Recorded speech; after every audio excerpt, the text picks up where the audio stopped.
Many of you guys are familiar with neuroplasticity. This is like a revolutionary discovery over the last maybe 50 years, whereas they before thought of in a very kind of Newtonian way, where they thought that the universe was kind of a machine, mathematical machine, and that we were kind of cogs in the wheel of the machine that we call the universe. Any kind of freedom of choice was actually more of an illusion, that it was actually more of kind of a cause and reaction kind of relationship, that there was a stimulus and then there was a natural kind of chemically based response to that stimulus. But they've discovered now that through neuroplasticity that our brains are incredibly adaptive, and that what we believe to be true affects the very reality that we experience, and that we actually build different parts of our brains by thinking different. They've found this out in many areas, but one of the ways is when they're for the Olympic athletes that are training for their sport. They've found that there's almost as much improvement in their training when they imagine themselves training as when they're actually training. That's how powerful the brain is that they can just think about lifting weights or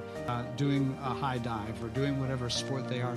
And just the process of going through that mentally actually builds the connective neurons that make the constriction and the agility and all of the things that is necessary for being able to perform those different kinds of sports. They've found that actually scientifically we do have freedom of choice. What we choose makes a difference.